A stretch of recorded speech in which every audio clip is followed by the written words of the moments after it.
सत श्री अकाल, welcome to Bluebird. बहुत लोगों का क्वेश्चन होता है कि हम टूरिस्ट वीज़ा पर या फिर किसी और वीज़ा पर यदि शेंगन में आते हैं तो क्या इसे कन्वर्ट कर सकते हैं किसी कंट्री के अंदर या इसे रेजिडेंस प्रोग्राम में जा सकते हैं। तो आज की वीडियो में हम इसी पे बात करने वाले हैं। यदि आप शेंगन के अंदर आ रहे हैं और अपना रेजिडेंस प्रोग्राम स्टार्ट करना चाहते हैं तो पोर्तुगल के अंदर जो 92 आर्टिकल है उसके लिए कौन कौन एलिजिबल, क्योंकि इसके भी बहुत डाउट होते हैं कि क्या एजुकेशन को चाहिए या कोर्स कैसा होता है, ऑनलाइन है या ऑफलाइन है, या स्टडी जो है वो कैसे करनी होगी, एज लिमिट क्या है, गैप का इश्यू है या नहीं, आइल्स चाहिए, पीटी चाहिए या प्रोसेस क्या रहने वाला है, सारी डिटेल्स जो है इस वीडियो के अंदर आपको मिल जाएंगी। और जो रिसेंट चेंज किया पोर्तुगल ने अभी अपना पोर्टल ओपन करके स्पेशली 92 आर्टिकल के लिए, उसका क्या बेनिफिट होने वाला, और इसने वाकई में बहुत बड़ा चेंज कर दिया है, क्योंकि पहले जो हैरेसमेंट हो रही थी काफी जनों की, अब वो नहीं। तो वीडियो को एंड तक देखें, आपको काफी चीजें क्लियर हो। सबसे पहली चीज मैं ये बता दूंगा आपको कि यदि पोर्तुगल के अंदर आप आके रेजिडेंस प्रोग्राम स्टार्ट करना चाहते तो उसके लिए आपको बड़ी हिम्मत चाहिए। हिम्मत क्यों चाहिए? क्योंकि सैलरीज जो है वो पोर्तुगल के अंदर कम है।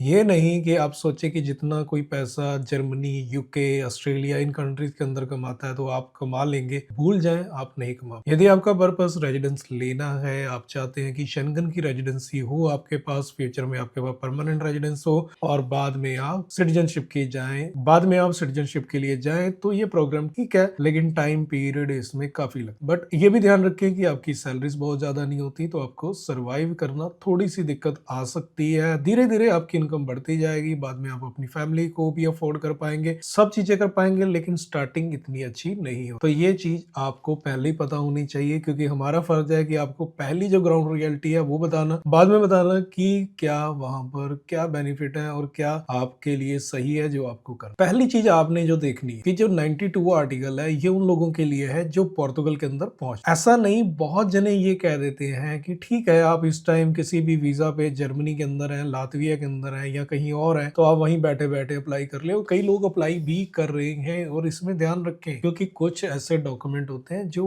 आपको पोर्तुगल के अंदर जाके ही मिलना है, और उस डॉक्यूमेंट के बिना आप यदि एडमिशन करवा रहे हो कॉलेज के अंदर तो फ्यूचर में प्रॉब्लम होगी हो। पहला क्या डॉक्यूमेंट है important? Criminal record. Criminal record यानी पीसीसी, और ये पीसीसी आपको पोर्तुगल के अंदर पोर्तुगल गवर्नमेंट से लेनी है, यानी आपका पोर्तुगल के अंदर कोई क्रिमिनल रिकॉर्ड नहीं है, तब जाके आपने कॉलेज में एडमिशन के अंदर वो यूज करनी है। बहुत लोग क्या करते हैं कि इसके बिना एडमिशन प्रोसेस करवा देते हैं और कॉलेज भी एडमिशन दे देते हैं। नो डाउट कॉलेज दे देता है, और वो डिमांड करता है कि आपको विद इन अ वीक या विद इन 10 डेज आपको ये डिपॉजिट करवाना, और बाद में वो लोग डिपॉजिट नहीं करवाते हैं। कई लोग ऐसा कर देते हैं और क्लाइंट को लगता है कि मेरा एडमिशन हो गया, मेरे पास ठीक है, डॉक्यूमेंट आ गए, अब सब ठीक है। लेकिन नहीं, मैं आपको बता रहा हूँ ये डॉक्यूमेंट इंपॉर्टेंट है, इसके बिना करेंगे एमा वेरीफाई करेगी, चीजें नहीं मिलेंगी, फ्यूचर में प्रॉब्लम। आपकी अपॉइंटमेंट आ गई, फाइल सबमिट हो गई, लेकिन आपको कार्ड नहीं आ, तो ये वाली बड़ी प्रॉब्लम चीजें हैं। तो इसके लिए स्टेप्स जो हैं वो आपको सही रखने चाहिए, वो आपको जेन्युइन ही रखने चाहिए। पहली चीज तो ये। अब सेकंड चीज, ये प्रोसेस जो है इसमें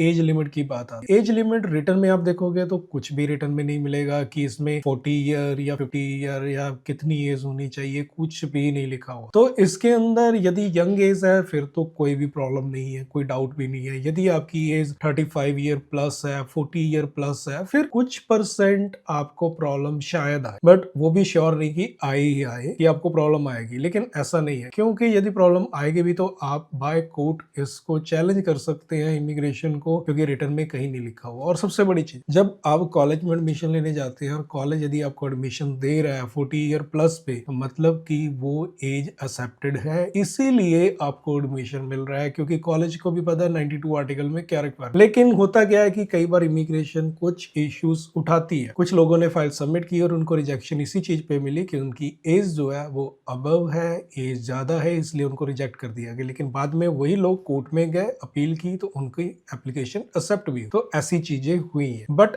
ये सभी के साथ नहीं हुआ, कुछ लोगों के साथ हुआ था, लेकिन उसके बाद नहीं हुआ। जो पहले एक बार में हुआ लेकिन उसके बाद नहीं हुआ, क्योंकि वो इमिग्रेशन को भी पता चलता है कि ये वाली चीज हम रिजेक्ट कर रहे हैं, तो इसका चैलेंज भी करेंगे, लोग कोर्ट में जाएंगे, तो इसलिए वो बाद में बार बार चीजें नहीं होती। तो इस तरीके की प्रॉब्लम जो है कभी कभी आती। लेकिन मैं आपको बता बता दूं, एज का कोई इशू नहीं है। आपकी 10th पास की है, आपने 12th की है, कोई इशू नहीं है। कोई एजुकेशन डॉक्यूमेंट नहीं चाहिए होता इसके लिए, ना ही इमिग्रेशन में सबमिट करना है, ना ही कॉलेज में सबमिट करना। इसके बाद जो चीज है, कोर्स जो है वो टोटल ऑनलाइन। कई लोगों का ये कहना है कि इसमें जो कोर्स है वो होना चाहिए कि जिसमें आप कॉलेज में भी जा रहे हैं, यूनिवर्सिटी के अंदर जा रहे हैं, लेकिन ध्यान रखें आप 92 आर्टिकल में अप्लाई कर रहे हैं। 92 आर्टिकल का मतलब वोकेशनल ट्रेनिंग प्रोग्राम में कर। यदि आपका प्रोग्राम वोकेशनल ट्रेनिंग में नहीं है, वो किसी और प्रोग्राम में आता है, फिर आपको 92 आर्टिकल में रेजिडेंस कार्ड नहीं मिलेगा। तो आपको प्रोग्राम वही लेना है जो वोकेशनल ट्रेनिंग प्रोग्राम में आता हो। और जो वोकेशनल ट्रेनिंग प्रोग्राम में आ रहा है, यदि उसमें क्लासेस नहीं भी है तो कोई प्रॉब्लम नहीं है, क्योंकि वो प्रोग्राम तो है ना 92 आर्टिकल। तो इसलिए आपको इसके लिए वरी करने की जरूरत नहीं है। आप उस कोर्स में जा सकते हैं जो फुली ऑनलाइन है, तो उसकी कोई प्रॉब्लम नहीं, उसमें भी रेजिडेंस कार्ड आता है। तो मैंने आपको बताया कि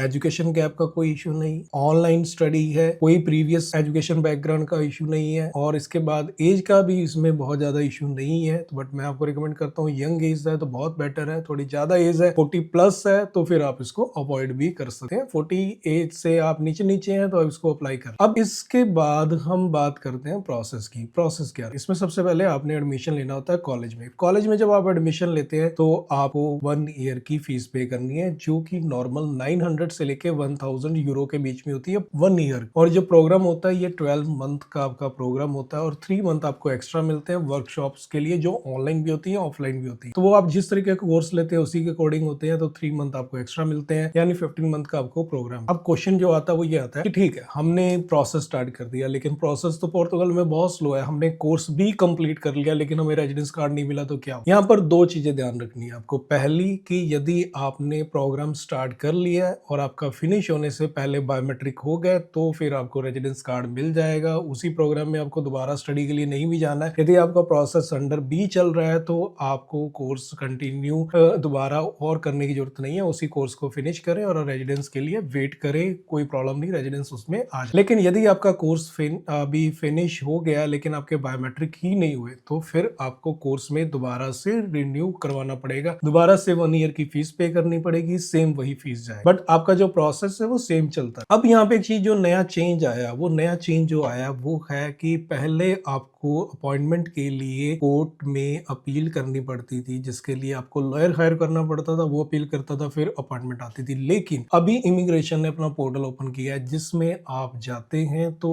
आपको अपॉइंटमेंट इमिग्रेशन दे देगी। आपको कांटेक्ट करना है, वो आपके डॉक्यूमेंट वेरीफाई करेगी कॉलेज के साथ, और कॉलेज से वेरिफिकेशन के बाद आपको एक अपॉइंटमेंट मिल जाएगी। आप फाइल सबमिट कराएंगे, आपको कोर्ट जाने की जरूरत नहीं, यानी अब लॉयर को पे करने की जरूरत नहीं है। पहले बहुत लोग इसी चीज का लेके चलते थे कि उसका लॉयर ज्यादा बढ़िया, वो लॉयर अच्छा है, वो लॉयर बुरा है, जिसकी वजह से अपॉइंटमेंट नहीं आ रही। अब ये मसला बिल्कुल खत्म, यानी अब कोई फिक्र नहीं किसी, क्योंकि आपका प्रोसेस अब डायरेक्ट एमा में ही स्टार्ट हो रहा है। आपको कोर्ट में नहीं जाना, लॉयर हायर नहीं करना, तो यानी अब कोई मैटर नहीं करता किसी के पास कौन सा लॉयर है, कौन अच्छा है, कौन बुरा है, किसका प्रोसेस कैसा है, किसका नहीं है। कोई इसके लिए 800 यूरो चार्ज कर रहा था, कोई 1000 चार्ज कर रहा था, कोई 1500 चार्ज कर रहा था, और कोई कह रहा था कि ये लॉयर लिस्बन के अंदर है तो ये ज्यादा बेटर है, ये जो है लॉयर बाहर से है तो ज्यादा बेटर है। मतलब वो चीजें खत्म। तो ये एक बहुत बड़ा बेनिफिट जो है उन लोगों के लिए हुआ है जो अब प्रोसेस स्टार्ट करने जाए। ये बिल्कुल अपडेटेड इन्फॉर्मेशन है। अभी आपने प्रोसेस स्टार्ट करना है, सिंपल है, एडमिशन करवाना है, कुछ डॉक्यूमेंट चाहिए, आपने एमा के पोर्टल पे कॉन्टेक्ट फॉर्म में रजिस्ट्रेशन कर देना है, बाद में जस्ट वेट करना है अपॉइंटमेंट के लिए, और अपॉइंटमेंट में जो डॉक्यूमेंट रिक्वायर्ड होते हैं वो लेके जाए। तो आप इस प्रोसेस को बड़े इजीली स्टार्ट कर सकते हैं। यदि आपको प्रोसेस स्टार्ट करना हो और इन्फॉर्मेशन चाहिए हो तो आप हमारी टीम से भी कॉन्टेक्ट करके अपना प्रोसेस स्टार्ट कर सकते हैं। बड़ा सिंपल सा प्रोसेस है, और आप इसमें फर्स्ट डे से लीगल हो जाते हैं जैसे ही आपका एडमिशन होता है। ध्यान रखें, आप लीगल होते हैं एडमिशन पे। जब एडमिशन हो जाता है उस दिन आप लीगल हो जाते हो, उसके बाद आप लीगली पोर्तुगल के अंदर रह सकते हो। बहुत जनों का क्वेश्चन ये भी होता है कि हम पोर्तुगल के अंदर लीगल है, क्या अदर शेंगन कंट्रीज में हम जा सकते हैं? यदि आपके पास वीजा वैलिड नहीं है, शेंगन का वीजा वैलिड नहीं है, या कोई रेजिडेंस वैलिड नहीं है, तब तक आप नहीं जा सकते किसी और शेंगन कंट्रीज में। जाएंगे तो बॉर्डर पे चेकअप हुआ और आप उसमें पकड़े जाते हैं तो आपका नाम सिस में आ जाएगा, जिससे आपको फ्यूचर में प्रॉब्लम। तो वो प्रोसेस बिल्कुल गलत होगा। तो आपके लिए सही यही है कि आप लिस्बन के अंदर ही रहे। मेरा कहना है कि आप तो सही प्रोसेस यही है कि आप पोर्तुगल के अंदर ही रहें। तो पूरे पोर्तुगल के अंदर आप कहीं भी ट्रैवल करने कोई प्रॉब्लम नहीं, लेकिन ध्यान रखिए आपके डॉक्यूमेंट वर्क जो है वो प्रॉपर होना चाहिए। आपके पास हमेशा आपके फोन में आपके डॉक्यूमेंट जो है रहे, जो कि आपसे कोई पूछे तो आप उनको ही वो डॉक्यूमेंट दिखा सकते। तो उम्मीद करता हूँ ये इन्फॉर्मेशन इन्फॉर्मेशन आपके लिए काफ़ी काम की होगी। ऐसी और भी इन्फॉर्मेटिव वीडियोज़ देखनी हो तो इस चैनल को सब्सक्राइब करके रखें। मिलते हैं फिर एक नई वीडियो में। सत श्री अकाल।